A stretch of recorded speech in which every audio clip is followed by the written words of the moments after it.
ঈদ মোবারক। পবিত্র ঈদ উল আজহা উপলক্ষে আল্লাহ তাআলা আপনাদের কোরবানি কবুল করুন। গাজা, ইরান সহ সারা দুনিয়ার মজলুম মুসলমানেরা জালেমদের পরাজিত করুক।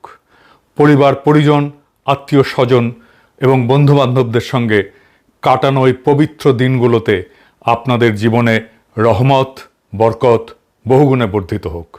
বাংলাদেশের মানুষ ভাগ্যবান কেন জানেন? কারণ আপনি গরু কোরবানি দিতে পারেন প্রকাশ্যে গর্বের সাথে, রাস্তার উপরে, বাড়ির গ্যারেজে, ঈদের সকালে বাঙ্গু সেকুলারদের গায়ে জ্বলুনি ধরায় কোরবানির পশুর রক্তে ভাইসা যায় ঢাকার অলিগলি রাজপথ। সেইটা আপনার অধিকার। কোনো আদালত আপনাকে গ্রেপ্তার করবে না, কোনো প্রতিবেশী হিন্দু রাষ্ট্রবাদী আপনার বাড়িতে আক্রমণ করবে না, কোনো জমিদার আপনার ভিটা পুড়ায় দেবে না, কোনো নিষেধাজ্ঞার কবলে আপনি পড়বেন না। আপনি এটা পারেন।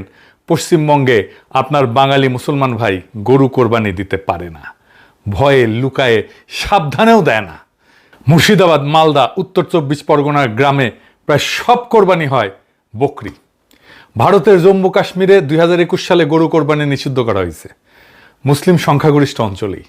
উত্তরপ্রদেশে গরু কোরবানির জন্য লোকে জেলে যাচ্ছে, আর আপনি 1,04,00,000 পশু কোরবানি দিচ্ছেন গত বছর। প্রায় 4 কোটি বাংলাদেশি মানুষ সেই কোরবানিতে অংশ নিছে। বাংলাদেশের মানুষ ভাগ্যবান, কিন্তু এই ভাগ্য আসমান থেকে পড়ে নাই। এইটা আপনাদের পূর্বপুরুষেরা 400 বছর ধরে অর্জন করছে নীরব বিদ্রোহে, শ্রেণীগত অপমানে, দারিদ্রের যন্ত্রণায়, জমিদারের চাবুকে, ব্রিটিশের শোষণে, পাকিস্তানির অবহেলায়। আজ আপনি যে গরুটা কাটবেন সেটার ইতিহাস 400 বছরের। আজ সেই গল্প।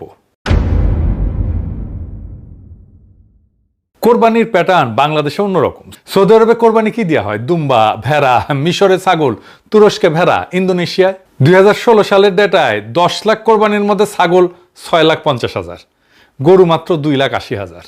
ছাগলই প্রায় 64%। বাংলাদেশে 48 লাখ গরু থেকে 3,41,00,000 মানুষ কোরবানি দিতেছে। ছাগল ভেড়া থেকে 55 লাখ মানুষ। মানুষের অংশগ্রহণে গরুর কোরবানি 86%। বাংলাদেশে কোরবানির 90% বেশি মাংস আসে গরু থেকে। বাঙালি মুসলমানের কাছে গরু একটা বিশেষ পশু। কেন বিশেষ? কারণ এই উপমহাদেশে গরু কোরবানি নিষিদ্ধ ছিল 350 বছর।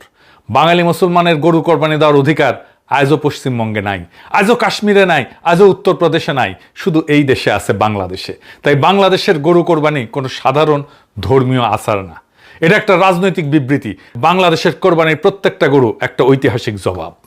প্রত্যেক বছর কোরবানি ঈদ আসে আর শুরু হয় আমাদের সোকল বাঙ্গু সেকুলারদের আক্রমণ।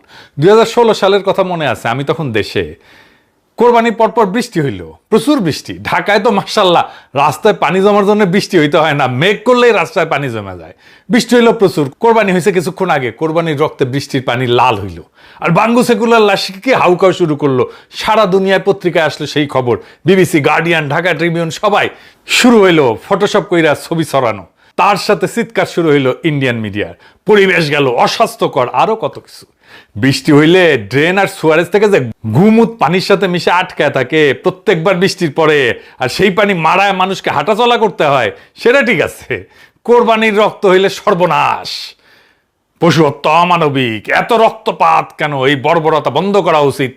পরিবেশ দূষণ, শহরে কোরবানি নিষিদ্ধ করো, স্লটার হাউসে নিয়ে যাও, সামনে কোরবানি দিও না। আর একটা কথা তো আছেই, বনের পশু না মনের পশু কোরবানি দাও। তারা একটা কথা কখনো বলে না, প্রাণী উৎসর্গ ইসলামের একচেটিয়া বিষয় না। হিন্দু ধর্মে বৈদিক যুগে অশ্বমেধ যজ্ঞ ছিল, ঘোড়া বলি, রাজার সার্বভৌমত্ব ঘোষণার জন্য। সৎপথ ব্রাহ্মণে এর বিস্তারিত বর্ণনা আছে। সর্বশেষ অশ্বমেধ যজ্ঞ হয়েছিল 1741 সালে। জয়পুরের মহারাজা দ্বিতীয় জয় সিং পালন করছিলেন। আজও কলকাতার কালীঘাট মন্দিরে দৈনিক পাঠা বলি হয়, কালী পূজার সময় শত শত পাঠা বলি দেওয়া হয়। আসামের কামাখ্যা মন্দির হিন্দু শক্তিপীঠের অন্যতম পবিত্র মন্দির, সেখানে দুর্গাপূজার সময় মহিষ বলি দেওয়া হয় নিয়মিত। 2018 সালে 3 দিনে 19টা মহিষ বলি দেওয়া হয়েছে। নেপালে গাধিমাই উৎসব বলে একটা উৎসব আছে, হিন্দুদের উৎসব, বিশ্বের সর্ববৃহৎ পশু বলির অনুষ্ঠান। 2014 সালে 2 লাখ পশু বলি দেওয়া হয়। 2019 সালে নিষেধাজ্ঞা সত্ত্বেও হাজার হাজার মহিষ বলি দেওয়া হয়েছে গাধিমাই উৎসবে।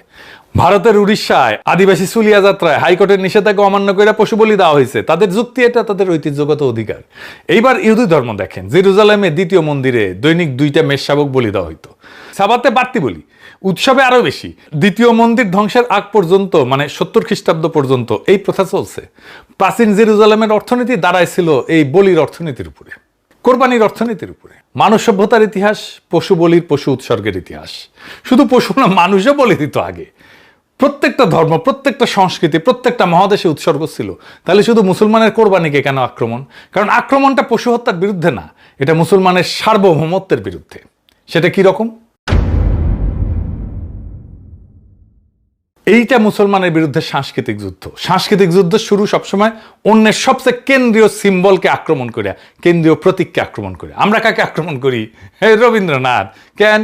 কারণ রবীন্দ্রনাথ বাঙালি ভদ্রলোক, হিন্দু আধিপত্যের সাংস্কৃতিক চূড়া। যত প্রতিভাবানই হোক, তিনি একটা শ্রেণীর প্রতিনিধি, জমিদার শ্রেণীর।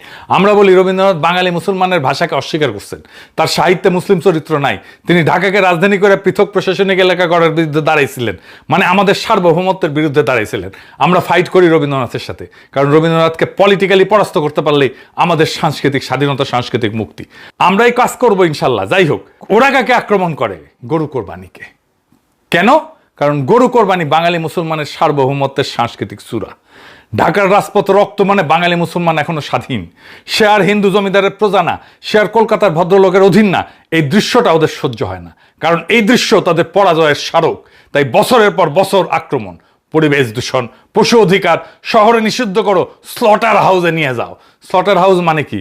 স্লটার হাউস মানে কোরবানি লোক চক্ষুর আড়ালে হইতে হবে, মানে রাস্তায় রক্ত না, মানে ঈদ অদৃশ্য হইয়া যাবে, কোরবানি অদৃশ্য হইয়া যাবে চোখের সামনে থেকে। বিএনপি একই ফ্যাসাং ধরিছে। দেখেন, যেখানে সেখানে আপনার কোরবানিটা দিয়েন না। কোরবানিটা এরপরে হয়তো এখন হচ্ছে না, 2-3 বছর পরে আমরা বিদেশের মতো করতে পারি, যে যেখানে সেখানে আমরা কোরবানি না দিয়ে স্লটার হাউস আমরা করে দেবো। আছে আমাদের 2টা স্লটার হাউস, এগুলো আমরা আরও বাড়ায় দিতে পারি। কারণ দেখেন, আপনার কে কীভাবে নেবেন জানি না, যখন এই যে আপনার বাড়ির সামনে রোডের মধ্যে যখন কোরবানিটা দেন, এই শিশু বাচ্চারা যখন একটা দেখে যে জীবন্ত একটা প্রাণীকে আপনি কিভাবে মারতেছেন, সাইকোলজিক্যালি কিন্তু একটা বাচ্চা নিতে পারে না। এটা দেখেছেন? স্লটার হাউসে নিয়ে যাবে, শিশুদের নাকি খুব সমস্যা হয়। বাবা! আবার দেখেন বিবিসি কি বলে, ঋণ করে নাকি কোরবানি দেওয়া উচিত না। বিবিসি তো মুক্তি হয়ে গেছে, আলহামদুলিল্লাহ। ভারতে ফেস্টিভ্যাল লোন বলে একটা সম্পূর্ণ সংগঠিত আর্থিক বাজার আছে। ব্যাংক আর্থিক প্রতিষ্ঠানগুলো দেওয়ালি, পার্সোনাল লোন, দুর্গাপূজার লোন নামে পণ্য বাজারজাত করে। অর্থাৎ ঋণ করে উৎসব করা ভারতীয় হিন্দু সমাজে শুধু ব্যাপক না, বরং আর্থিক প্রতিষ্ঠানগুলো প্রাতিষ্ঠানিকভাবে উৎসাহিত করতেছে। হিন্দু ধর্মে ঋণ করে ধর্মীয় উৎসব করার শাস্ত্রীয় অবস্থান কি? হিন্দু শাস্ত্রে সামর্থ্যের মধ্যে উৎসব করার নির্দেশ আছে। সামর্থ্যের বাইরে গিয়া কোনো ধর্মে কোনো ধর্মীয় আচার করতে উৎসাহিত করে না। অর্থাৎ ধর্মীয় বিধান অনুযায়ী যদি প্রশ্ন তোলা হয়, হিন্দু ধর্মে ঋণ করে উৎসব করার বৈধতা নিয়ে প্রশ্ন করার শাস্ত্রীয় উপাদান বিদ্যমান আছে। কিন্তু এটা কোনো মেইনস্ট্রিম মিডিয়ার বিতর্কের বিষয় না। বিবিসি কখনো এটা নিয়ে স্টোরি করে নাই। হিন্দুরা সামর্থ্যের বাইরে গিয়া অযৌক্তিক ধর্মীয় ব্যয় করতেছে কিনা এই নৈতিক ফ্রেমে কোনো স্টোরি করে নাই। অথচ একই বিবিসি কোরবানির ক্ষেত্রে ঠিক একই ফ্রেম ব্যবহার করে। আর্থিক সামর্থ্য না থাকার পরেও শুরু করে একটা মরাল জাজমেন্ট উপস্থাপন করে। এটা কোনো ব্যক্তিগত এডিটোরিয়াল বায়াস না, বরং এটা একটা প্যাটার্ন। মুসলিম ধর্মীয় আচরণকে বাই ডিফল্ট র্যাশনালিটি টেস্টের মুখোমুখি দাঁড় করানো হয়। তোমার এই ধর্মের আচারটা যৌক্তিক কিনা, এটা কি স্বাস্থ্যসম্মত, এটা কি যুক্তিযুক্ত, এটা কি অর্থনৈতিকভাবে যৌক্তিক। অথচ হিন্দু বা অন্যান্য ধর্মের এই ধরনের আচরণকে কখনোই মোরাল জাস্টিফিকেশনে বোঝা বহন করতে হয় না। তালাল আসাদ, সাবা মাহমুদ, ওনারা দেখাইছেন কিভাবে সেকুলার লিবারাল মিডিয়া মুসলিম ধর্মাচরণকে জাস্টিফিকেশনের বোঝা বহন করতে বাধ্য করে। হিন্দু জমিদার 350 বছর যা করছিল, কোরবানি অদৃশ্য রাখা, সেটাই এখন বিএনপি আর সেকুলারদের ভাষায় ফিরে আসতেছে। এইগুলো ধুনফুন মুখোশ মাত্র। আসল লক্ষ্য কোরবানির ভিজিবিলিটি কমাও, মানে বাঙালি মুসলমানের সার্বভৌমত্বের ভিজিবিলিটি কমাও। 350 বছরের নিষেধাজ্ঞা। বাংলায় গণহারে ইসলাম গ্রহণ শুরু হয় 1500 থেকে 1600 সালের পরে। প্রথম 300 বছর বাঙালি মুসলমান শুধু নামেই মুসলমান ছিল, নামাজ টামাজ পড়তো না, কোরআনের ছাপা কপিও ছিল না, আরবিও জানতো না, পড়তেও পারতো না। মাঝের 300 বছর শুধু নামে। কিন্তু এই 300 বছর একটা জিনিস তারা শিখছিল, গরু খাওয়া যাবে না। কেন? 2টা কারণ। এক, জমিদারি। বাংলার বেশিরভাগ জমিদার ছিল হিন্দু। সংখ্যালঘু যে মুসলিম জমিদার ছিল তাদের জায়গাও নগণ্য ছিল। সবচেয়ে বড় যে মুসলিম জমিদার ছিল সৈয়দ নবাব আলী চৌধুরীর জমিদার, তার জমিদারিকে 100 দিয়ে গুণ করলেও নাটোরের রানী ভবানীর জায়গিরের সমান হয় না। হিন্দু জমিদারের এলাকায় গরু জবাইয়ের অলিখিত নিষেধাজ্ঞা ছিল। কেউ চুপি চুপি দিলে শাস্তি, প্রজার ভিটা পুরায় দেওয়া হইতো, জমি কেটে নেওয়া হইতো। 2 নম্বর হচ্ছে দারিদ্র। নতুন যারা মুসলমান হয়েছিল এই ভূখণ্ডে, তা পরিবারগুলো সবাই ছিল দরিদ্র, উঠে আসছিল দলিত সম্প্রদায় থেকে, বৌদ্ধ সম্প্রদায় থেকে। তার হালের গড়ি সম্বল, ওটারে কোরবানি দিলে কৃষিকাজ করবে কেমনে? 80-র দশকের আগেও বাংলাদেশের সাধারণ মানুষ বছরে একটা মুরগি খাইতো কমই, গরু কোরবানি দিবে কেমনে? ফারাজি আন্দোলনের পর প্র্যাকটিসিং মুসলমান হইতে শুরু করলো বাঙালি, কিন্তু গরু কোরবানি এইটা তখনও শুরু হয় নাই। পাকিস্তান হওয়ার আগ পর্যন্ত 350 বছর এই দেশে সত্যিকার অর্থে গরু কোরবানি পালিতই হয় নাই। বাঙালি মুসলমান চিনছিল ঈদ, চিনছিল নামাজ, চিনছিল রোজা, গরু কোরবানিকে চেনে নাই, কারণ চিনতে দেওয়া হয় নাই। এখন একটু পশ্চিমবঙ্গের দিকে তাকান, ওই পারে আজও বাঙালি মুসলমান গরু কোরবানি দিতে পারে না, দেয় না, ভয়ে সংকোচে লুকায়। মুর্শিদাবাদ, মালদা, উত্তর 24 পরগনা গ্রামে গ্রামে মুসলমান বাড়ি আছে, কিন্তু গরু কোরবানি ওইখানে পাবলিক স্পেকটাকল না। প্রায় সব কোরবানি ছাগল, কারণ ওপারে হিন্দু সংখ্যাগরিষ্ঠতা। 300 বছরের নিষেধাজ্ঞা আজও জারি আছে, সেটা আইনি না, সামাজিক, কিন্তু কার্যকর। আর এপারে কোরবানি একটা স্পেকটাকল। দুটেই শহর, একই বাঙালি, একই ভাষা, একই খাবার, একই কালচার, পার্থক্য একটাই, এই পারে সার্বভৌমত্ব আছে, ওই পারে নাই। বাংলাদেশের গরু কোরবানি সার্বভৌমত্বের প্রকাশ। ঢাকার প্রত্যেকটা গরু কোরবানি একটা ঐতিহাসিক জবাব। 350 বছর যে গরু আমরা কাটতে পারি নাই, আজ সেটা পারি, প্রকাশ্যে পারি, গর্বের সঙ্গে পারি। এটাই বাঙালি মুসলমানের সবচেয়ে বড় কালচারাল অ্যাচিভমেন্ট। এটাই 1947-এর সবচেয়ে বড় কংক্রিট অর্জন। ভাষা আন্দোলন, হ্যাঁ অবশ্যই বড় অর্জন, স্বাধীনতা যুদ্ধ অবশ্যই বড় অর্জন, কিন্তু এই দুইটার চাইতো পুরানো একটা যুদ্ধ ছিল বাঙালি মুসলমানের গরু কাটতে পারার যুদ্ধ। সেটা জিতলো 1947-এ, আর সে বিজয়ের উৎসব হইতেছে ঈদ উল আজহা। কিন্তু সমস্যা একটাই, জিতছিল ঠিক, কিন্তু পালন করার সামর্থ্য ছিল না। 1947 থেকে 1990 আমরা অধিকার পাইছি, সামর্থ্য নাই। 1947-এর পর আইনি বাধা গেল, জমিদারি গেল, কিন্তু সামর্থ্য আসতে আরো 50 বছর লাগলো। কারণ 550 বছর হিন্দু কায়স্থ ক্ষত্রিয়ের কাছে মার খাইছে মুসলমানেরা, 200 বছর ব্রিটিশের গোলামি করছে, তারপরে 2 যুগ পাকিস্তানি শোষণ। এই 800 বছরের ঘা এক প্রজন্মে তো শুকায় না।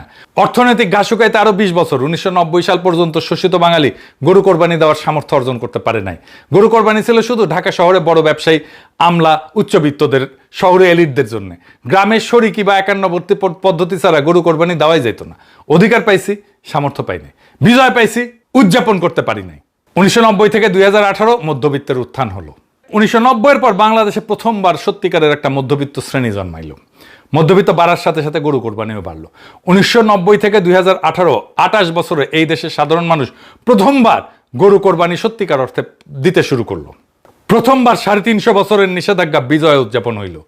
বিবিএস এর জরিপ বলে 2016 সালে দৈনিক মাথাপিছু মাংস খাইতাম আমরা 25.4 গ্রাম, 2022 এটা দাঁড়াইলো 40 গ্রাম, 6 বছরে প্রায় অর্ধেক বৃদ্ধি হইল। এই দেশের ইতিহাসে প্রথমবার গরু কোরবানির গণতন্ত্রায়ন হইতে শুরু করছিল। ঠিক তখনই একটা ধাক্কা আসলো, কই থেকে? দিল্লি থেকে। কিভাবে?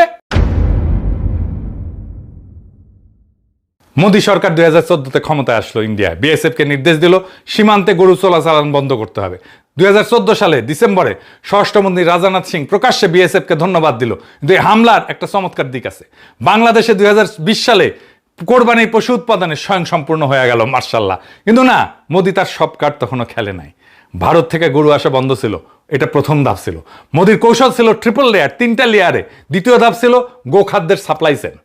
বাংলাদেশে পশু খাদ্যের 60% কাঁচামাল আমদানি করতে হয়, প্রধানত ভুট্টা, সোয়াবিন। এই কাঁচামালের একটা প্রধান সাপ্লায়ার হয়েছে ভারত। 2021 সালে কি হইল? ভারতের নিজের দেশে সোয়াবিনের দামে বিস্ফোরণ হইল। ভারত হঠাৎ সোয়াবিন মিলের রপ্তানি কমায় দিল। বাংলাদেশের ফিড ইন্ডাস্ট্রি সংকটে পড়লো, দাম 40% বেড়ে গেল। উল্টা ভারতীয় কোম্পানিগুলো বাংলাদেশ থেকে সোয়াবিন মিল কিনতে শুরু করলো।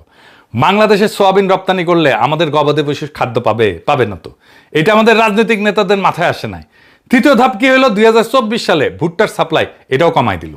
কেন? ভারত বললেন নিজের দেশে তারা মদ বানাবে ভুট্টা থেকে। মদ বানানোর জন্য ওরা ভুট্টা ব্যবহার শুরু করলো। বাড়াচ্ছে কিনা কে জানে।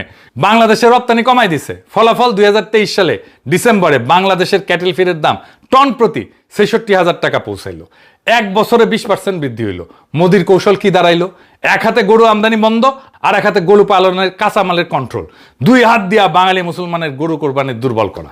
হিন্দু জমিদার আমলে যেটা ছিল অলিখিত নিষেধাজ্ঞা, সেটা আজকে আধুনিক রূপে আসছে। সরাসরি নিষেধাজ্ঞা না, সাপ্লাই চেনকে অস্ত্র বানায় ফেলছে। মোদি বুঝছিল গরু কোরবানি বন্ধ করতে হইলে সরাসরি নিষেধাজ্ঞা দিতে হবে না, শুধু কাঁচামাল আটকাইলেই হবে। এর ফলে কি হইল? কোরবানির পশু কমতেছে। প্রত্যেক বছর গরু কোরবানি কমতেছে, সংখ্যায় কমতেছে। হ্যাঁ, বাংলাদেশে কমতেছে। এই বছর তো খামারিরা গরু নিয়ে ফিরে গেছে, লোকসান এখন গরু পালা। 4 বছরে গোখাদ্যের দাম বাড়ছে দ্বিগুণ। দফায় দফায় দাম বাড়ছে। এইটা শুধু এই বছরের না, 2019 সালেও সংবাদ ছিল গোখাদ্যের দাম বাড়ায় কৃষক বিপাকে। কোরবানির চামড়া নিয়ে মাদ্রাসাগুলো চলতো, কোরবানির চামড়ার মার্কেট একেবারে ধ্বংস করে দেওয়া হয়েছে। এখন মানুষজন পুইতে ফেলে চামড়া। গোপনে কোরবানিকে অদৃশ্য করে দেওয়ার ষড়যন্ত্র চলতেছে দেশের ভিতরে আর বাইরে থেকে। হাসিনার শাসন ছিল রিহার্সেল, ধীরে ধীরে গরু কোরবানি বন্ধ করার রিহার্সেল। এখন আমাদের কি করা উচিত? আমাদের গোখাদ্যের সার্বভৌমত্ব, বাংলাদেশে 60% ফিট কাঁচামাল আমদানি নির্ভর, এইটা ইমিডিয়েট ভালনারেবিলিটি। আমাদের উচিত ভুট্টা চাষ বাড়ানো। বাংলাদেশে এখন 60 লাখ টন ভুট্টা উৎপাদন করে, প্রয়োজন 1 কোটি টন ভুট্টা উৎপাদন করতে হবে। 4 গুণ বাড়ানো সম্ভব। রংপুর, দিনাজপুর, চট্টগ্রাম পার্বত্য অঞ্চলে জমি আছে, পানি আছে, শ্রম আছে, দরকার কৃষিনীতি, সরকারি সাবসিডি। আর সোয়াবিন, বাংলাদেশে সোয়াবিন উৎপাদন প্রায় শূন্য। বাংলার লুথার কিং ফরিদপুরে নাকি সোয়াবিন চাষ দেখেছিল স্বপ্নে, মনে হয়। শুনেন প্রিয় ভাই বোনেরা, এই ফরিদপুরের চর অঞ্চলগুলো ধরে চল অঞ্চলগুলো নিয়ে প্রচুর পরিমাণের সোয়াবিন চাষ হয় না? হ্যাঁ, সোয়াবিন চাষ হয় কি? হ্যাঁ না? না হয় না? এখানে সোয়াবিন চাষ হয় না, কম হয়। কম হয় কেন? ভুট্টা হয়, ভুট্টা চাষ হয়, রাইট? শুনেছেন? যাই হোক, নোয়াখালী, লক্ষ্মীপুরের চলাঞ্চলে সোয়াবিন চাষ করা সম্ভব, কিছু পাইলট হয়েছে। এটাকে জাতীয় প্রকল্প বানাইতে হবে। ভুট্টা আনতে হবে অন্য দেশ থেকে, মায়ানমার থেকে আনা যায়, ইউক্রেন থেকে আনা যায়, সোয়াবিন ব্রাজিল থেকে আনা যায়, আর্জেন্টিনা থেকে আনা যায়। চুক্তি করতে হবে। আর কি, গবাদি পশুপালনে বিপ্লব করতে হবে। ব্রাজিল মাত্র 20 বছরে বিশ্বের শীর্ষ গরুর মাংস রপ্তানিকারক হয়েছে। আমরা সেটা 10 বছরে করতে পারি যদি জেনুইনলি চাই। গ্রাম পর্যায়ে ভেটেরিনারি সেবা দুর্বল, প্রত্যেকটা ইউনিয়নে ভেটেরিনারি ক্লিনিক করতে হবে। জেনেটিক ইমপ্রুভমেন্ট করতে হবে, স্থানীয় ক্রসব্রিড করতে হবে, ডেভেলপ করতে হবে। এখন আমরা ভারতীয় আর পশ্চিমা ব্রিডের উপরে প্রচুর নির্ভরশীল। প্রচুর ভেটেরিনারি সার্জন বানাইতে হবে আমাদের। আর কোরবানিকে ইউনেস্কো হেরিটেজ বানাইতে হবে। ওরা মঙ্গল শোভাযাত্রাকে ইউনেস্কো হেরিটেজ বানাইছে, আমাদের গরু কোরবানিকে কালচারাল হেরিটেজ বানাইতে হবে। পুরান ঢাকা, সিলেট, চট্টগ্রামের গোস্ত রান্নার ঐতিহ্যকে কালচারাল হেরিটেজ বানাইতে হবে। কালা ভুনা সহ সব বিফের রেসিপি, এগুলোকে হেরিটেজ বানাইতে হবে। কুকিং স্কুল করতে হবে গরুর মাংসের জন্য, রেসিপি বই করতে হবে, ইউটিউব কন্টেন্ট করতে হবে। বাঙালি মুসলমানের নিজস্ব মাংসের ঐতিহ্য, এটা গর্বের বিষয়, আমাদেরকে এটা সেলিব্রেট করতে হবে। বিফ অনলি রেস্টুরেন্ট বানাইতে হবে সারা শহরে। বাংলাদেশের মানুষ ভাগ্যবান, কিন্তু ভাগ্য চিরস্থায়ী না। 400 বছর লাগছে এই ভাগ্য অর্জন করতে, হারাইতে 4 বছর লাগবে। মোদি গরু আটকায় দিতে চায়, হাসিনার লুটাররা পকেট খালি করছে, আমাদের অর্থনীতি ধ্বংস করে দিছে, সেকুলাররা স্লটার হাউসে পাঠাইতে চায় কোরবানিকে। বিএনপি ফ্যাসাং ধরিছে, বিবিসি মুফতি হয়েছে। 4টা ফ্রন্টে 4টাতেই লড়তে হবে। গো খাদ্যে স্বনির্ভরতা আনতে হবে, গবাদি পশু পালনে বিপ্লব করতে হবে, কোরবানিকে কালচারাল হেরিটেজ বানাইতে হবে। আর সাংস্কৃতিক যুদ্ধে রবীন্দ্রনাথ থেকে গোমাতা পর্যন্ত ওদের সব সিম্বলগুলোকে চ্যালেঞ্জ করতে হবে। এই 4টা কাজ যদি আমরা না করি, আমাকে এমনি 4 বছরে আমাদের ভাগ্য কেড়ে নেওয়া হবে। আজ যে গরুটা কাটবেন সেটা শুধু আল্লাহর কাছে কোরবানি না, সেটা 400 বছরের পূর্বপুরুষদের নীরব বিদ্রোহের চূড়ান্ত পরিণতি। ঢাকার রাস্তায় যে রক্ত গড়াইতেছে সেইটা শুধু পশুর রক্ত না, সেটা 350 বছরের নিষেধাজ্ঞা ভাঙার বিজয় গাথা। বাংলাদেশের মানুষ ভাগ্যবান, এই ভাগ্য রক্ষা করেন। এই ভাগ্য রক্ষা করার তৌফিক যেন খোদা তাআলা আমাদেরকে দেন। ইনকিলাব জিন্দাবাদ।